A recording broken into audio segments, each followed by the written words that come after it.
आज की इस वीडियो में हम लोग जानने वाले हैं कि क्या होगा कि अगर आप क्रेडिट कार्ड का बिल पे ही ना करें। आप एकदम मन बना लिए हैं कि हमको क्रेडिट कार्ड का बिल पे नहीं करना है तो नहीं करना है। आज की इस वीडियो में हम लोग जानेंगे कि क्या जैसे जो होता है जब आप कार लोन लेते हैं, होम लोन लेते हैं, तो जो पेमेंट नहीं कर पाते, लोन पूरा नहीं कर पाते, तो क्या आप जब उसमें क्या होता है कि आपका जो घर होता है वो सीज कर लिया जाता है। कार लोन में क्या होता है कि आपका कार सीज कर लिया जाता है। तो अगर आप क्रेडिट कार्ड का बिल पेमेंट नहीं करते हैं तो आपका क्या सीज किया जाएगा? क्या आपको सीज किया जाएगा या आपकी प्रॉपर्टी को सीज किया जाएगा या आपको जेल होगा? तो आज की इस वीडियो को लास्ट तक जरूर देखिएगा।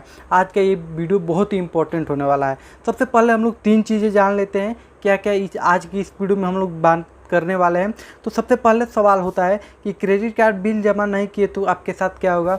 सेकंड सवाल आता है कि क्या आपको मिनिमम अमाउंट ड्यू पे करना चाहिए या मतलब ईएमआई में पे करना चाहिए या आपको लोन लेकर पे कर देना चाहिए। और तीसरा सवाल है कि क्रेडिट कार्ड बिल अगर आप नहीं करते हैं तो क्या आपको जेल हो सकता है, क्या आप पर बैंक मुकदमा चला सकता है, क्या आपकी प्रॉपर्टी सीज कर दी जा सकती है। आज की इस वीडियो में हम लोग जानने वाले हैं। और आज की इस वीडियो में हम लोग इसके सॉल्यूशन पर भी बात करने वाले हैं कि अगर आप क्रेडिट कार्ड का बिल पे नहीं करते हैं तो आप इसे कैसे बच सकते हैं। अगर नहीं कर पाते हैं तो आप इसे कैसे बच सकते हैं। तो चलिए आज की इस वीडियो को शुरू करते हैं। तो सबसे पहला जो इसका आंसर होता है कि क्या जैसे अगर आप कार लोन लेते हैं, होम लोन लेते हैं, तो उसमें अगर आप लोन पेमेंट नहीं कर पाते हैं तो क्या इसमें प्रॉपर्टी सीज कर दी जाएगी? अगर क्रेडिट कार्ड का बिल पे नहीं कीजिएगा तो प्रॉपर्टी सीज कर दी जाएगी? तो मैं आपको एक क्लियर कट आंसर दे देना चाहता हूँ कि आपकी प्रॉपर्टी तो सीज नहीं होगी लेकिन आपको जेल हो सकता है। इसके लिए बहुत सारे धाराएं हैं जो कि आपको स्क्रीन पर यहाँ साइड में दी जाए मतलब दे दिया जाएगा, मैं आपको शो कर दूंगा। इस एक्ट के तहत आप पर जो है मुकदमा किया जा सकता है जिसमें आपको 2 साल तक की सज़ा और या फिर जुर्माना लगा कर छोड़ा जा सकता है। अब हम बात करते हैं कि क्या अगर आप क्रेडिट कार्ड बिल नहीं जमा करते हैं तो आपके साथ क्या क्या हो सकता है। तो सबसे पहले क्या होगा, आप पर लेट फाइन लगेगा। दूसरा क्या होगा, आपके जो है बल्क ऑफ फाइन हो जाएगा आपकी जो है आप पर। जैसे क्रेडिट कार्ड का बिल अगर टाइम पे नहीं कीजिएगा तो आपको 50 to 60% तक का फ़ाइन देना पड़ेगा, अनुअली देना पड़ेगा। और जो तीसरा पॉइंट है कि आपका सिबिल स्कोर तहस नहस हो जाएगा। मतलब अगर आप सोच लीजिए कि अगर आप क्रेडिट कार्ड का बिल पेमेंट टाइम पे नहीं करते हैं तो आपका जो है, जैसे हम लोग समझ लेते हैं कि हम लोग का कैरेक्टर सर्टिफिकेट होता है, वैसे ही अगर बैंकिंग में जो सिबिल स्कोर होता है वो एक आपके फाइनेंशियल कंडीशन का एक सर्टिफिकेट होता है जिससे बैंक को ये ट्रस्ट पैदा होता है या बैंक को ट्रस्ट होता है कि आपको जो क्रेडिट लिमिट मिली है वो आप बैंक को रिफ़ंड कर देंगे। अब इनके अगर आप रिफ़ंड नहीं कर पाते हैं तो आपके साथ क्या होगा ये भी तो जानना चाहिए। सबसे पहली चीज़, अगर आप फर्स्ट मंथ का पेमेंट मतलब बिल जनरेट हो जाता है और फर्स्ट मंथ में पेमेंट नहीं कर देते हैं तो उसमें क्या होगा कि सेकेंड मंथ का जब बिल जनरेट होगा तो उसमें आपको क्या होगा, फ़ाइन ऐड होके आएगा। अगर आप सेकेंड मंथ में भी पेमेंट नहीं करते हैं तो उसमें क्या होगा कि उसमें भी फिर फ़ाइन आपको ऐड होके आएगा।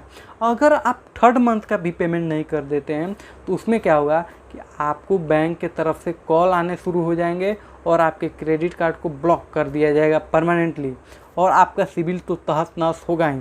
तो अगर आप मन बना लिए कि मुझे क्रेडिट कार्ड का बिल नहीं पे करना है तो आपका सिबिल स्कोर तो तहस नहस होगा ही। अब चौथा ऑप्शन क्या होगा कि बैंक क्या आपको देगा कि सेटलमेंट ऑफ़र देगा। फॉर एग्जांपल हम समझ लेते हैं, जैसे आपको क्रेडिट लिमिट मिली है 50,000 और आपने 50,000 यूज कर लिया है और आप समझ सकते हैं, मैं आपको समझाने वाला हूँ, अच्छा से वीडियो को लास्ट तक ज़रूर देखिए। मान लीजिए आपको क्रेडिट लिमिट मिली है 50,000 और आप 50,000 रुपीज़ यूज कर लिए हैं। अब यहाँ पे क्या होगा, आपने 3-4 मंथ तक आपने बिल पेमेंट नहीं किया, आप पर फाइन जुड़ते क्या हो जाएगा, 50,000 प्लस आप पर जो है मान लीजिए 60-70 हज़ार आप पे जो है फ़ाइन हो, मतलब आप पे जो है लोन हो गया, क्रेडिट कार्ड का बिल हो गया, क्योंकि फ़ाइन भी बिल में ही आएगा क्योंकि आपने उसे टाइम पे पेमेंट नहीं किया है। तो अब क्या होगा कि बैंक आपको क्या करेगा कि आपको एक सेटलमेंट ऑफ़र देगा। वो बोलेगा चलिए आप फ़ाइन हटा दीजिए और आप क्या कीजिए, मुझे जो जितना अमाउंट प्रिंसिपल अमाउंट है, जैसे कि आप 50,000 यूज किए हैं तो आप मुझे 50,000 ही पे कर दीजिए। अगर आप मन बना ही नहीं कि मुझे पे ही नहीं करना है, बैंक कहेगा चलिए 20,000 दे दीजिए, 30,000 दे दीजिए। लेकिन एक चीज़ आप ध्यान में रखिएगा इन दोनों केस में आपका सिबिल स्कोर अफेक्ट ज़रूर होगा। आप कहीं के नहीं रह जाइएगा। अगर आप ये सोचते हैं कि आप एक्सिस बैंक से जो है लोन लिए हैं और उसका जैसे मान लीजिए आप एक्सिस बैंक से क्रेडिट कार्ड लिए हैं और आप सोचते हैं कि क्रेडिट कार्ड एक्सिस बैंक से लिए हैं, इसका पैसा मार लिए, अब इसका ये सिबिल स्कोर ख़राब करेगा, अब हम HDFC से जाके लोन ले लेंगे। अगर आप ऐसा सोचते हैं तो एकदम गलत सोचते हैं, क्योंकि इंडिया में कोई सा भी बैंक हो आपके सिबिल को ही देख के आपको लोन देता है। अगर आप एक्सिस बैंक ये रिपोर्ट कर देता है सिबिल को कि आपने इस बैंक का पैसा खाया है, तो इंडिया में कोई भी बैंक आपको लोन तक नहीं देगा। आप तरस जाइएगा, आपको लोन नहीं मिलेगा, क्योंकि आपका सिबिल स्कोर ख़राब हो चुका है। कोई भी बैंक देखेगा कि ये तो इस बंदा जो है इतना अमाउंट इस बैंक का खा चुका है, तो आपको फ्यूचर में कोई लोन नहीं मिलेगा।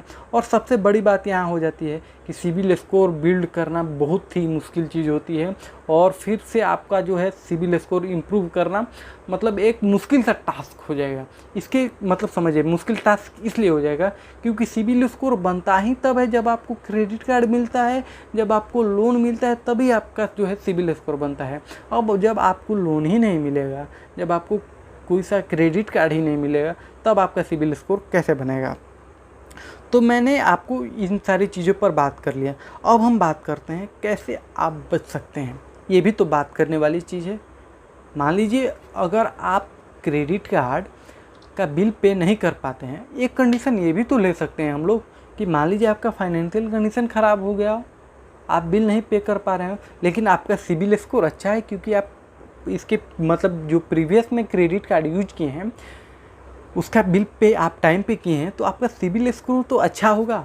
तो इस कंडीशन में क्या होगा, मान लीजिए अगर आपका फाइनेंशियल कंडीशन ख़राब हो जाता है और आपका जो क्रेडिट कार्ड है उसका बिल आप पे नहीं कर पा रहे हैं, तो इस केस में आपको एक चीज़ करना चाहिए। बहुत लोग सलाह देते हैं कि मिनिमम अमाउंट ड्यू यानी EMI में कन्वर्ट करा लेना चाहिए, लेकिन मैं आपको ये सजेस्ट नहीं करूँगा। क्यों नहीं सजेस्ट करूँगा, आप लास्ट तक देखिए इस वीडियो को, मैं आपको बताने वाला हूँ। देखिए अगर आप EMI में भी मतलब इसको कन्वर्ट कराइएगा तो आपको 30 से 40% तक के इंटरेस्ट या 20 से 30% तक का इंटरेस्ट आपको बैंक टू बैंक ये डिफ़र करता है देने पड़ते हैं।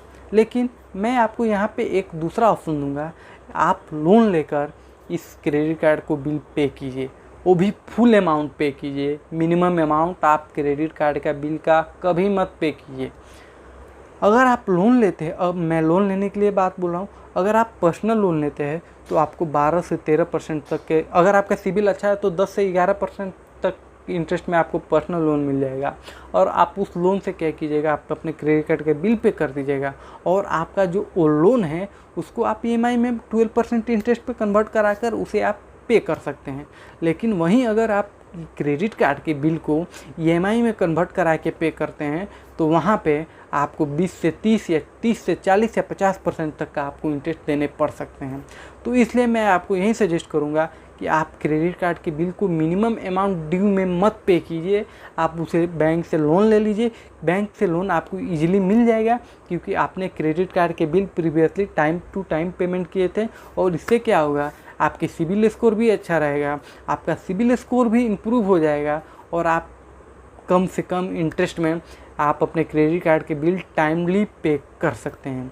आई होप गाइस कि आपको ये वीडियो इंटरेस्टिंग लगा होगा, हेल्पफुल लगा होगा। अगर आपको ये वीडियो अच्छा लगता है तो प्लीज़ इस वीडियो को लाइक कीजिए, इस चैनल को सब्सक्राइब कीजिए और शेयर कीजिए। जय हिंद, वंदे मातरम।